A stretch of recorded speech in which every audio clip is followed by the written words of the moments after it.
Halo semuanya, apa kabar kalian semua? Terutama buat kalian, kaum rebahan yang selalu nongkrong depan HP. Admin berdoa semoga kalian selalu baik-baik saja. Kali ini admin akan melanjutkan cerita Donghua yang berjudul Parperiper. Alangkah baiknya sebelum kalian nonton video ini, tekan tombol like dan subscribe terlebih dahulu agar kalian gak ketinggalan video selanjutnya. Langsung saja tanpa ngoceh-ngoceh lagi, kita masuk ke ceritanya. Cerita dilanjutkan dengan memperlihatkan suasana dari Camp Siu. Sementara itu Sterling sedang membaca sebuah surat yang dikirim oleh Cardan. Yang mana dalam surat itu Cardan memberitahu Sterling agar menjaga kesehatannya. Cardan juga mengabarkan kalau dirinya baik-baik saja. Selain itu, dia juga ke kuil bersama dengan Ji Chuaning dan mendoakan Sterling. Yang kemudian Sterling pergi dengan kudanya untuk kembali ke ibu kota. Di sepanjang perjalanan, Sterling terlalu tersenyum setelah menerima surat dari Cardan. Di sisi lain terlihat Chansing yang sedang melakukan pekerjaannya. Pada saat yang sama lalu datang Li Qing yang mengingatkan kalau rapat Dewan Tetua akan segera dimulai. Mendengar itu, Chansing juga terlihat kesal akan hal itu. Sementara itu, Sterling telah tiba di ibu kota. Sesampainya di sana, Sterling langsung berlari ke kediaman Ji Chuan. Di dalam rumah terlihat Cardan yang bersama dengan Ji Chuaning. Mereka sedang melukis wajah dari Ji Chuanxiu. Pada saat mereka sedang berbincang, lalu datang Sterling yang membuka pintu. Yang mana Sterling langsung berlari dan memeluk Cardan. Cardan, 我回来了。 Di sisi lain terlihat Ji Chuanxiu yang sedang gelisah. Yang mana dia sedang menunggu kedatangan Luo Jie yang sedang memberi peralatan kepada Ming Hui.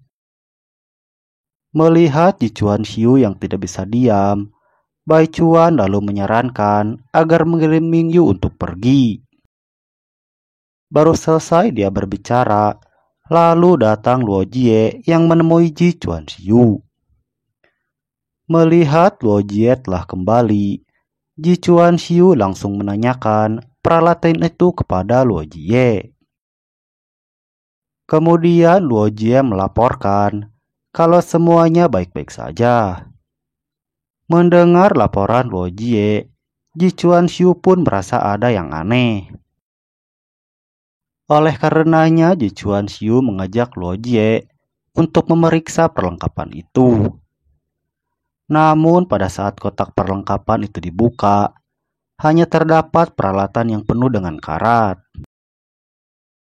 Melihat peralatan yang buruk, Ji Chuanxiu lalu menanyakan semuanya kepada Luo Jie. Mendengar itu, Luo Jie hanya bisa diam dan tak bisa berkata-kata. Kemudian Ji Chuanxiu memeriksa kotak yang lainnya. Saat diperiksa, terdapat baju jirah yang sudah usang dan bolong di bagian depannya.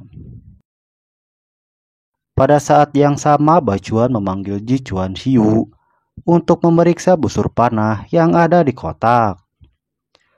Saat busur itu dicoba oleh Ji Chuanxiu, semua tali busurnya langsung putus. Mengetahui kalau dia sudah ditipu oleh Ming Hui, Ji Chuanxiu pun hanya tertunduk lemas. Melihat Ji Chuanxiu yang hanya diam, Luo Jie lalu menanyakan kondisinya. Akan tetapi Ji Chuanxiu hanya diam saja. Setelah itu Ji Chuanxiu yang kesal lalu mengejar Luo Jie dan terjatuh. Yang kemudian dia merengek seperti anak kecil karena semua uangnya telah hilang.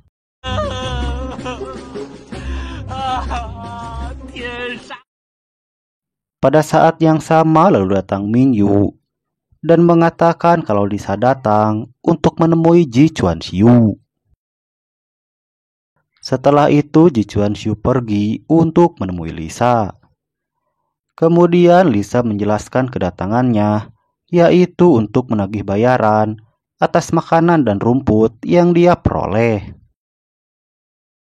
Saat mengambil tagihan itu, Ji Chuanxiu menjadi kaget karena tagihan yang diberikan Lisa sangat banyak. Melihat Lisa yang menagih utang, Ji Chuanxiu lalu meminta waktu 5 hari untuk melunasi semua utangnya.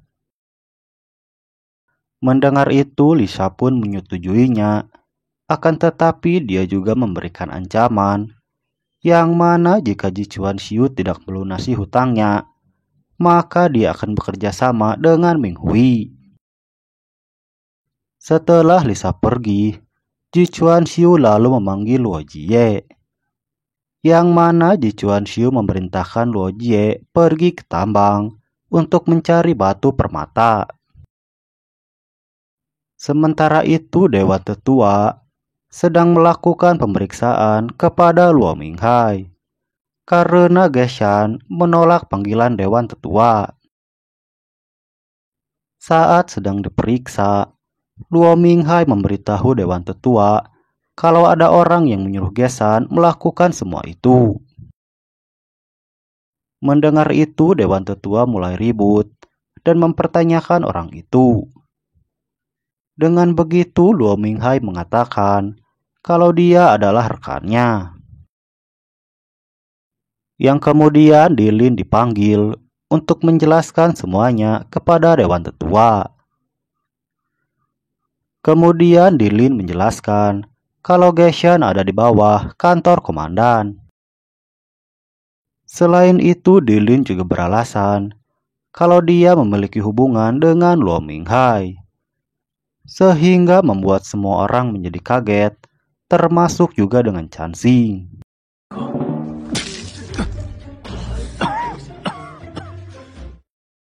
Cerita lalu berpindah ke pertambangan. Lalu terlihat Luo Jie yang sedang menggendong batu di punggungnya. Di sisi lain, Delun juga sedang mencari batu permata dengan beberapa bawahannya. Namun saat dia sedang berjalan, dia tersandung dan tidak sengaja menemukan setumpuk batu yang sangat berharga. Kemudian Delun pergi untuk melaporkan temuannya kepada Ji Chuanxiu. Saat Ji Chuanxiu melihat batu itu, dia menjelaskan kalau ini adalah batu emas yang sangat langka. Delun kemudian memberitahu Ji Chuanxiu kalau batu emas tidak bisa dihancurkan, dan hanya klan Igbo dari bangsa Kurcacilah yang bisa melakukan itu. Setelah itu, Ji Chuanxiu memeriksa tumpukan batu emas itu bersama dengan Delun. Saat diperiksa, terlihat Luo Jie sangat senang. Yang kemudian Ji Chuanxiu berjalan ke arah bawah pohon besar untuk mencari tempat bangsa kurcaci itu. Tepat di bawah pohon itu, Ji Chuanxiu menemukan pintu masuk ke tempat bangsa kurcaci, yaitu di balik sebuah batu yang ada di sana. Ji Chuanxiu lalu berencana untuk masuk ke dalam. Dia juga memerintahkan Delun untuk berjaga di luar. Yang kemudian Ji Chuanxiu menendang Luo Jie agar masuk terlebih dahulu.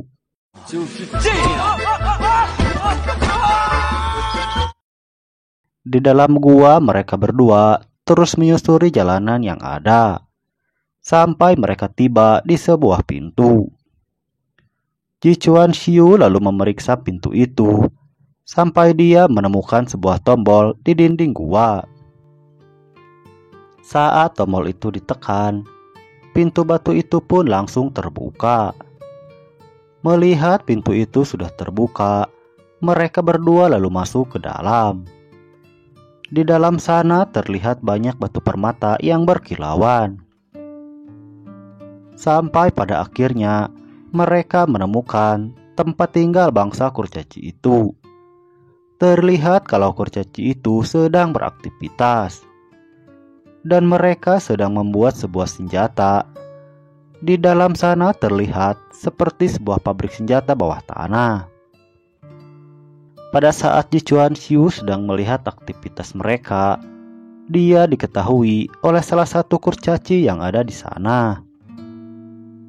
Melihat ada manusia yang masuk ke rumahnya, kurcaci itu langsung mengusir mereka berdua. Mendengar itu, Ji Chuanxiu lalu mencoba untuk menjelaskan semuanya. Akan tetapi kurcaci itu tidak mau mendengarkan Ji Chuanxiu. Saat itu Luo Jie juga berusaha untuk menjelaskan tujuannya. Akan tetapi saat Luo Jie maju ke depan, ada satu batu permata yang jatuh dari dalam bajunya, sehingga mereka berdua dikira sebagai pencuri dan diserang oleh para kurcaci itu. Yang mana hal itu membuat Ji Chuanxiu dan Luo Jie menjadi terdesak. Saat Ji Chuanxiu akan diserang, dia mengeluarkan pedangnya dan menangkis serangan itu. Dia juga tidak sengaja mendorong kurcaci itu sampai kurcaci itu terlempar. Untungnya dia bisa diselamatkan oleh Ji Chuanxiu.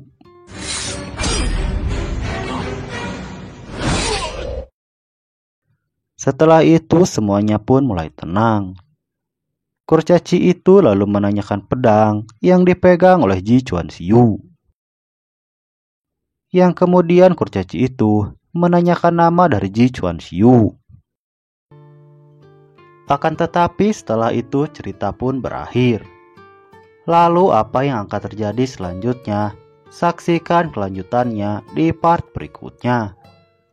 Nah, segitu dulu alur cerita Parperiper episode kali ini ya sob. Jika kalian suka, admin akan dengan senang hati untuk melanjutkan ceritanya. Jangan lupa tinggalkan bacotan kalian di kolom komentar agar channel ini bisa terus berkembang, dan sampai jumpa di video selanjutnya.